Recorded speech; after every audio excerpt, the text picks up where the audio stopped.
The start of 2025 has been, well, turbulent for us all. And as a result, I have noticed that I have felt called to make some subtle and also some significant shifts in how I am caring for myself and my business. And today I am sharing those intimate adaptations with you, from restructuring my work week to shifting some of my offers to deepening my spiritual practices, in hopes that they may inspire some shifts in your own life and business too. So if you've been feeling overwhelmed, scattered, just not yourself lately, trying to stay afloat amidst everything that's happening, you are in good company. And let's explore together what's been working for me and what might support you too.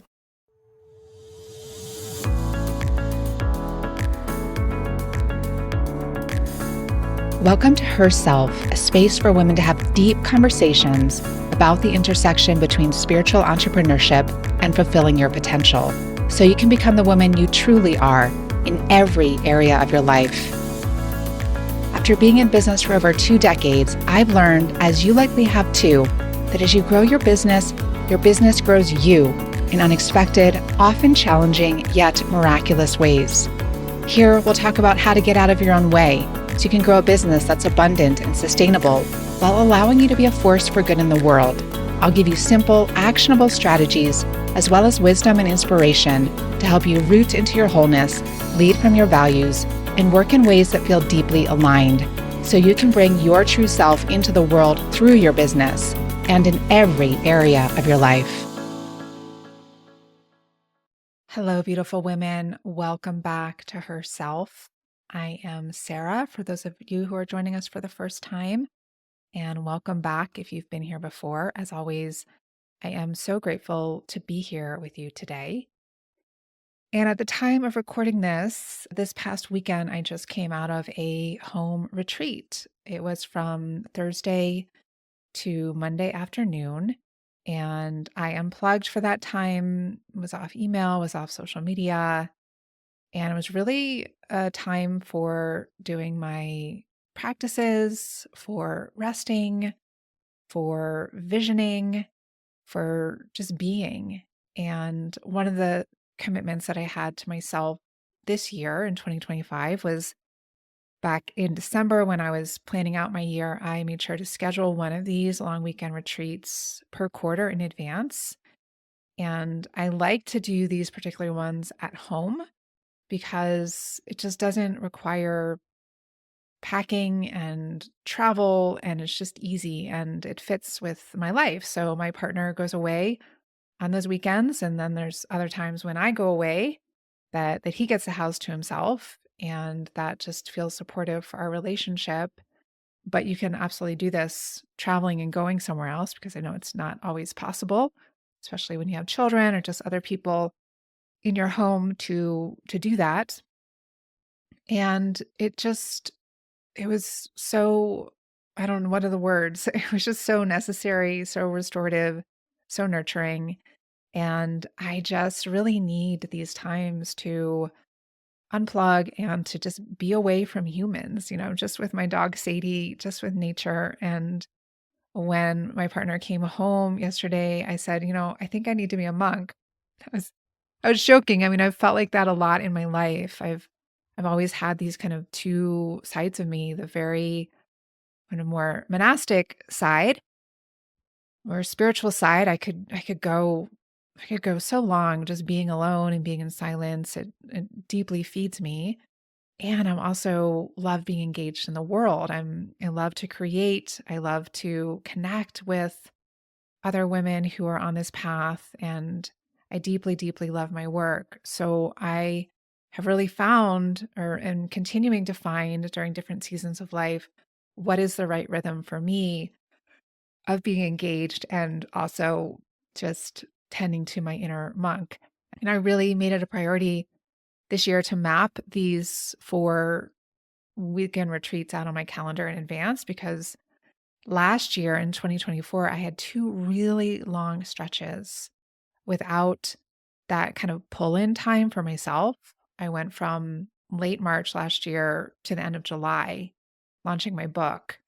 And that was a lot. And then I kind of did it again from September to mid-December. And I just said, okay, I can't do that again. I need to know that each season there is this break for me. And that's in addition to, I take most of the month of December off. I take the whole month of August off, and I also take some vacations, but vacation is different from just having this deep alone time for myself where there's nothing scheduled. I'm not traveling anywhere.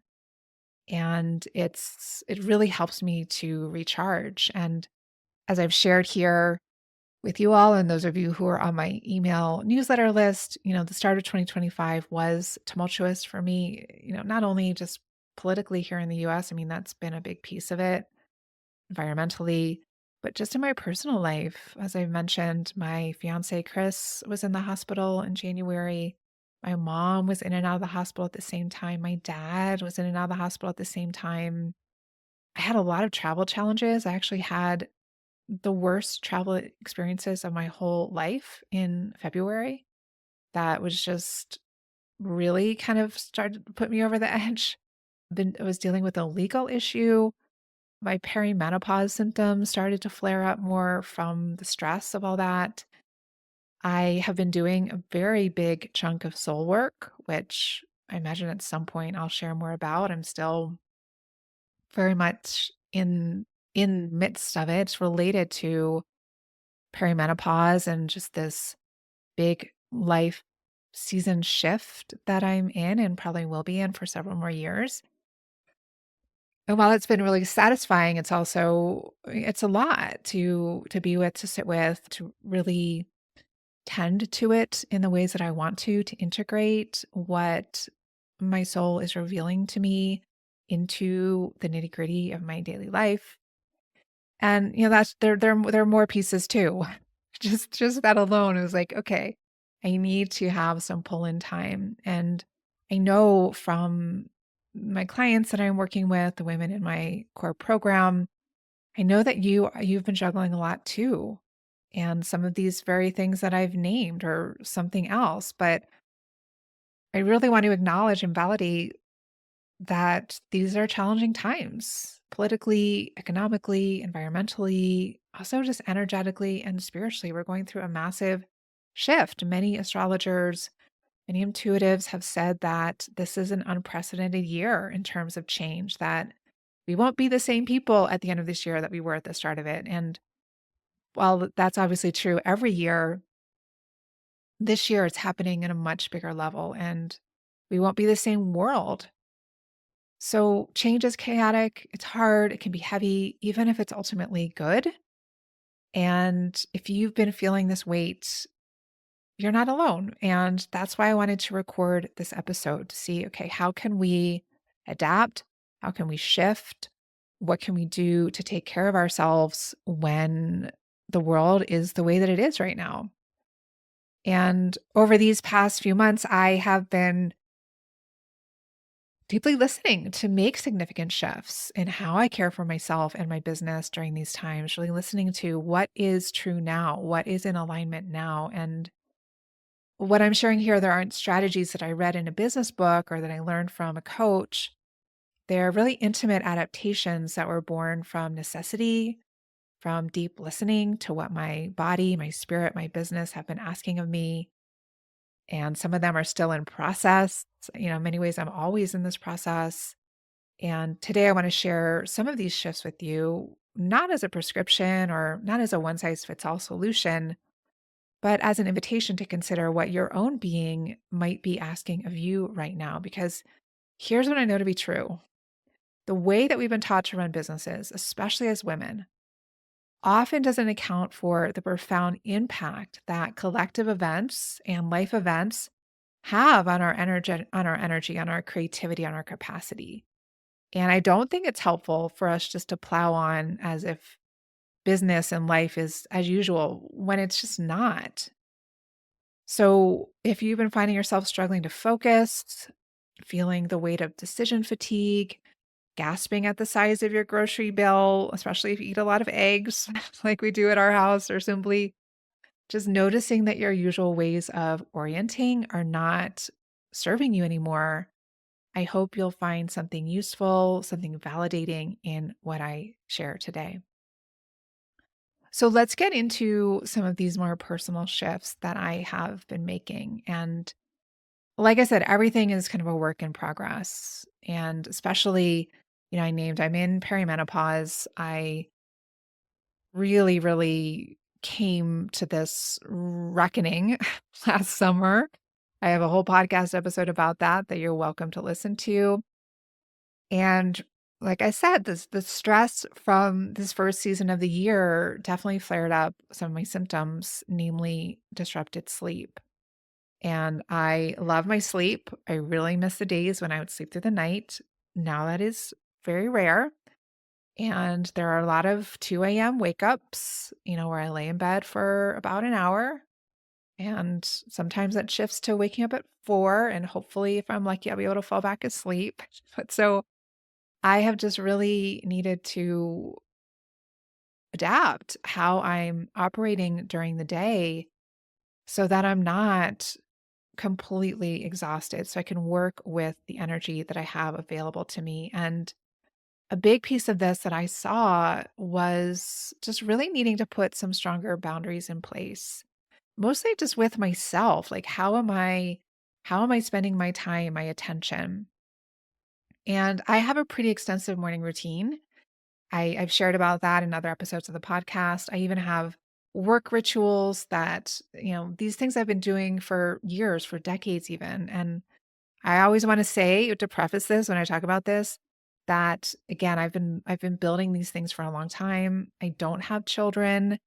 So take it all with a grain of salt, and by all means make whatever I'm saying work for you, and always just start small. I really encourage women, set the bar low. It's just like, what's one thing that I can do that will maybe have the biggest shift, the biggest impact in whatever I'm grappling with right now. So these insights really came forward for me, I'd say in mid-February. I went to the East Coast. I went to Kripalu to lead a long weekend retreat, Healing from Heartbreak, based on my new book. It was a fabulous retreat, and I'm leading the third one of those this November. And there's information about that on my website if that's of interest. But I always love going to Kripalu, and that was a trip actually where I had the worst travel experiences of my life. On the way there and then on the way back was just wow. I won't even go into it, but just wow. So when I was there, I one of the things that I have learned over the years about teaching retreats is how to make retreats that I teach more like a retreat for me, so that I don't leave fried, I don't leave feeling like I push myself, I actually leave feeling more filled up. And one of the things that supports me in doing that is unplugging. And so while I was there, I was really feeling into, wow, how much I love leading retreats. It's like it's really one of my all-time favorite things. And if anyone has been on retreat with me, hope that you can feel this from me. It's really where one of those things where I just feel like, yeah, this is what I was born to do. And this is kind of how I want to live. And going back to talking about being a monk, I was asking myself, well, how can I make my day-to-day life feel more like I'm on a retreat? How could I do that? What would that look like? And asking myself these bigger questions, especially as I'm moving into a new season of life, which really feels like making a deeper claim on my sovereignty, and really just being unapologetic about how I want to live, how I want to spend my time. And so I used my space on that retreat when I had those quiet moments to myself to just really ask those deeper questions, because I knew that the level of stress that I had been feeling since the start of the year from everything that I named was just not sustainable. And I needed to make some changes. And so just staying with that central question, how can I make more of my day-to-day life be more like a retreat?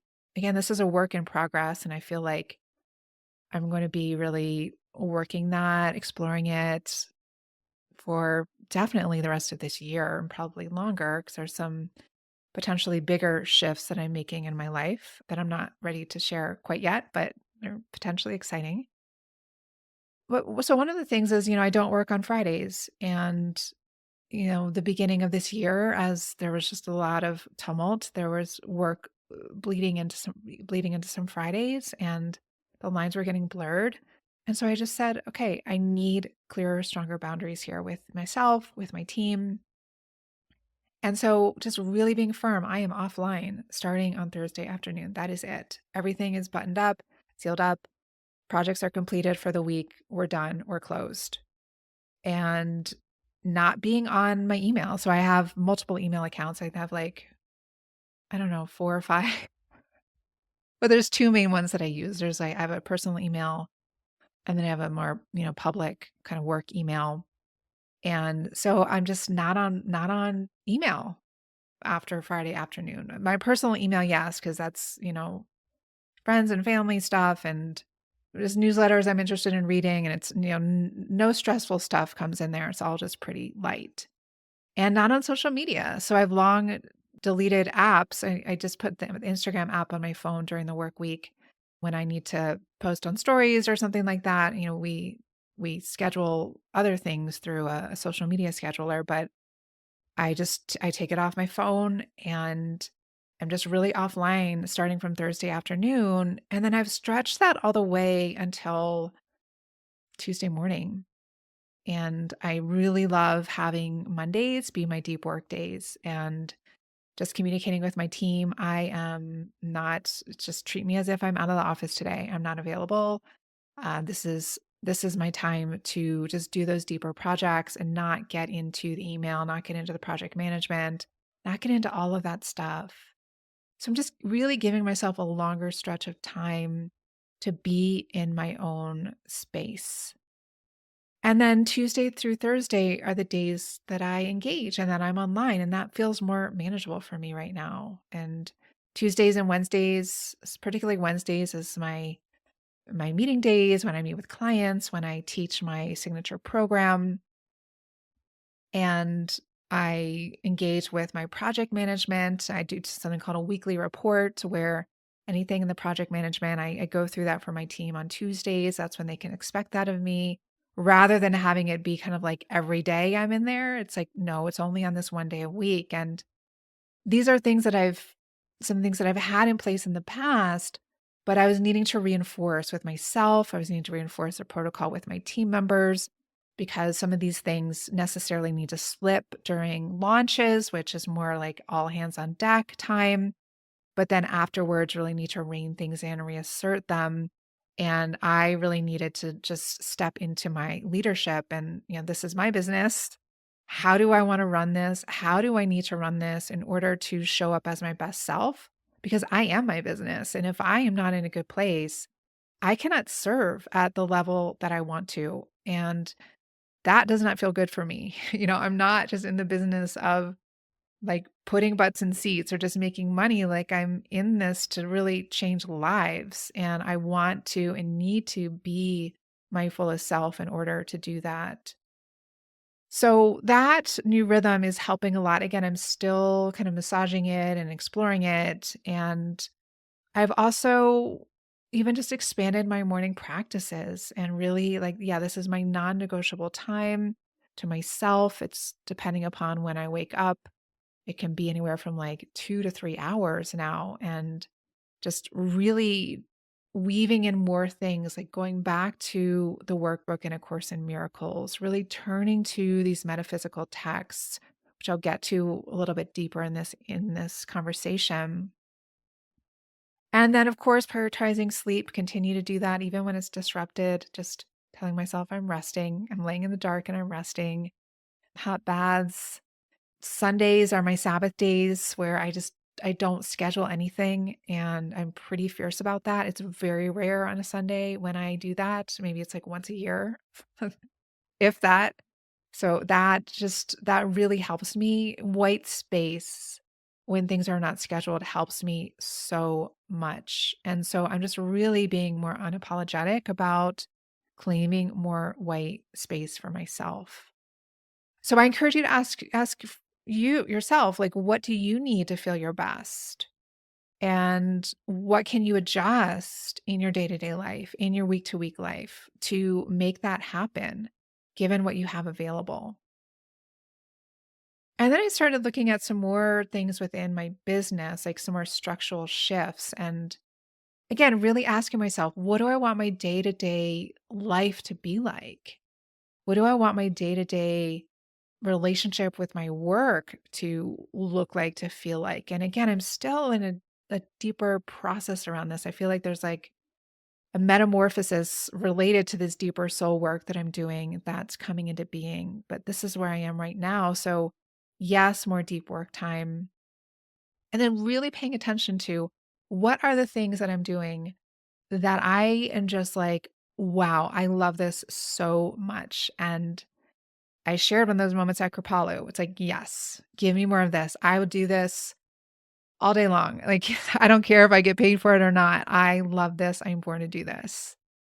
I also felt it this last month in March. I was leading these Saturday morning meditations with the Sounds True One communities, IFS meditations. And it was on a Saturday morning. I had to get on Zoom and do my hair and makeup at 8:30 a.m. and lead a meditation and teachings for an hour. Normally, I would never do that on a Saturday morning, but I love Sounds True and I love IFS. And I got on there the first morning, and at the end of it, I was just like so high. I just loved it so much. And so that kind of thing. So just noticing when I'm feeling lit up.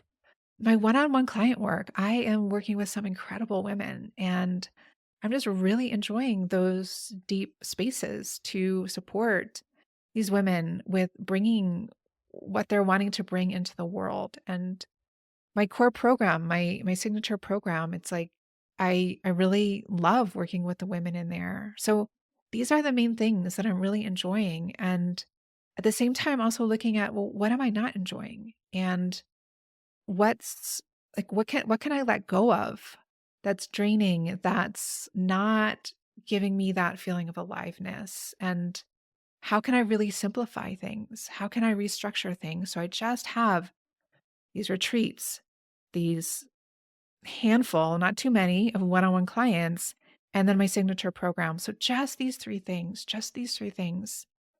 And how can I make that really just the flow in my days, the flow in my life? And so I've been doing some restructuring in my business model, which I'll be sharing more about in the coming months, some shifts in my signature program, kind of adapting to the changes that are happening collectively, you know, making it more accessible for people.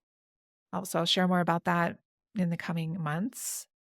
But these are really times, times of change, times of challenge as business owners. It's really an opportunity, an invitation to ask these deeper questions, to be flexible, to make pivots, to not take too long to do that. Because when we take too long to do that as business owners, it can really hurt our businesses. We need to really look at what's actually happening in the zeitgeist. How can I respond to it? What's happening within me? And eliminating things, changing, refining things, reducing things. Another thing that's helping me quite a bit is I'm using AI more and more in my work. I did a mini workshop for the women in my signature program about just things and ways that I'm using AI in my business and also just in my day-to-day life. That's really helping a lot. And even asking things like, social media. I've said, and I've been posting, say, on Instagram like 4 times a week religiously for a while. And then really asking myself, do I need to do 4 times a week? Because actually, the beginning of 2025, I was thinking, okay, I'm really going to stretch myself to make it 5 times a week. But then I started asking myself, is that even necessary? Is that true? Would 3 be enough? Is 3 okay? And now I'm exploring, yeah, can I just do 3 times a week? I was going to do an IG live show, Instagram live show every Tuesday. I did I think 1 or 2 of them at the start of the year. And then when things got so crazy, I just said, I'm just going to eliminate this. I'm actually not enjoying it that much. Like, there's a reason why I haven't done IG live. I thought maybe I'll try something new. I'll stretch into my comfort zone. It's kind of like the one area of Instagram where I haven't really explored that much, but then I tried it and I was like, I don't really like this. So I just gave myself permission just to get rid of it. I cut out one of my programs, just getting more streamlined. And then in terms of inner work practices, during these times of change, a lot of uncertainty, economic challenges, fear can come up. Scarcity mindset can kick in. Feelings of not being in control, overwhelm. And I also want a presence that times of change are also times of tremendous opportunity. And every investor knows that when the market is down, that is the best time to buy. That's the best time to get in. And the same is true in business. It's not a time, yes, it's a time to be prudent about how we're spending our time, our energy, our money, but it's not a time to retract. It's a time to go into this deep listening, to connect with your deep truth, read metaphysical texts. I shared, I'm going back to A Course in Miracles. Another one that I love that women in my signature program, if you're listening, you know about this one. It's The Abundance Book by John Randolph Price. It's a little green book. It only costs about $6 on Amazon. It's a 40-day abundance practice that is really powerful. I recommended doing it 80 days in a row. So 2 rounds of 40 and then maybe once a season after that. It's potent. So these Florence Scovel Shinn, the collected works of Florence Scovel Shinn, Think and Grow Rich by Napoleon Hill, these things are going to help to keep your mind anchored in what is true, the fundamental nature of reality, which is 180 degrees away from the fear-based thinking of our material world. So reading metaphysical texts, staying connected to the truth that only love is real, abundance is our true nature. These are not just words. This is absolute law, divine law.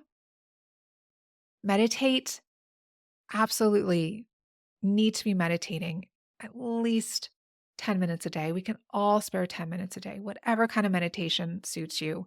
You pick, you choose, even if it's just sitting in silence, breathing, something where you're just sitting and being present. Nature, so supportive. Just getting out there without earbuds in, just being in nature. And like I shared at the beginning of this episode, unplugging from the grid. Really, this is the most powerful thing I'm doing to support myself. It's having the biggest impact. So spending less time online, getting off of Instagram, getting out of my email, just minimizing that as much as I possibly can. And creating more space to go inside to you, to anchor into your spiritual practices in a deeper way, to connect to your own truth. So here are some practical tools that you might consider for your own life and business right now. So start with asking, where are some stronger boundaries needed here, especially around your sleep and your rest? And if your sleep is disrupted, how can you support your body's natural rhythms? Can you implement a consistent bedtime routine? Can you take short rest periods during the day to compensate? And consider how you start your day. Again, even a simple 10-minute practice can set a different tone for everything that follows. And nature time, non-negotiable. So even just 15 minutes outside without your devices, touch the earth, feel the air on your skin, feel the sunshine, listen to the birds, ground in reality beyond the headlines. And then look at your calendar with fresh eyes. Are there days or time blocks that you could protect for deep work? Could you cluster your meetings to create more flow in your schedule? Could you take a full day off each week or even a half day to start? Could you take a Sabbath, a day where you don't schedule anything? What are the things you're doing that light you up? Pay attention to that. Where are you like, yes, give me more of this? And where are you feeling, I don't want to do this anymore? So think about that and what boundaries you can set around email and social media to support your well-being.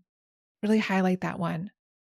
Can you implement periods of being completely unplugged offline? And evaluate your offerings through the lens of our current landscape. Are there ways that you can make your work more accessible without devaluing it? Like, do you need a more accessible price point? Do you need shorter offerings? Can you create more flexibility in how people engage with your programs and certain services? Can you offer payment plans? Where can you simplify? Where can you just get rid of stuff? And then at the soul level, just really make sure you have a spiritual practice that resonates with you. Meditation, prayer, reading spiritual texts, time in nature, journaling. What helps you remember the bigger picture beyond current circumstances? What helps you to connect with absolute reality, with your heart, with your deep truth?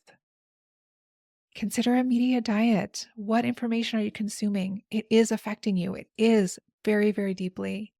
Can you be more intentional about when and where and how you engage with the news and social media? And create regular retreats for yourself, even if they're just a few hours. And maybe you want to come on retreat with me. I'd love that. I have a lot of retreats happening this year. But what would it look like to give yourself permission to completely disengage from the world for a period of time? So I invite you to reflect on these questions. What are the signs that your body and your spirit are giving you about what you need right now? Where might you be ignoring these signals? How can you listen to them? What would your ideal rhythm of engagement and retreat look like if you could design it from scratch? How close can you get to that ideal with just some small tweaks? Where can you create more white space in your life? What might that make possible for you? What spiritual practices help you stay anchored when the world feels chaotic, and how can you deepen those? So I encourage you to take one small step this week. One small step, that's all that you need. Set the bar low. And really, how can you do less but better? How can you do less but better? So as we navigate these transformative times, I want to remind you that how you care for yourself is not separate from how you care for your business or how you care for your clients. They are connected. They are interwoven. And the world does not need you to be burned out. The world does not need you to be spun out and pushing through at all costs. It needs your gifts. Offer from place of your groundedness, your clarity, your authenticity, which can only come from honoring your own needs and your own rhythms. Don't get caught in the fear. Don't get caught in the frenzy. Go deeper, go into your heart, go into the deepest truth that you know. So thank you for being here. Thank you for doing this sacred work in the world, for helping to hold that compass towards the good, the true, and the beautiful. And thank you for having the courage to care for yourself while caring for your business and all those you serve. I know it's a lot to hold. So please know this is a soft resting place for us all. And yes, sometimes I'm fierce and sometimes I give you some tough love, but ultimately it is a soft landing space, and any fierceness I bring is simply in service of your growth and your evolution. So until next time, my dears, be gentle with yourselves. Have courage. I'll see you soon. Thank you for joining me today. And remember, change doesn't come from listening alone. I invite you to commit to taking one small or large courageous action after today's conversation. One step you can take, if you haven't already, is to sign up for my Sunday journal. It's a weekly newsletter filled with inspiration and reflections about the intersection between spiritual entrepreneurship and fulfilling your potential to help you become the woman you truly are in every area of your life. You can subscribe at programs-sarahavaughnstover.com/journal.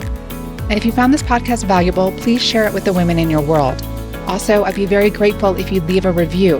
It helps others find resources like this, and I'd love to hear what's coming alive for you after listening today. Above all, keep going, and never forget the unique offerings you and your true self bring to the world. Until next time, I'm sending you my heartfelt support.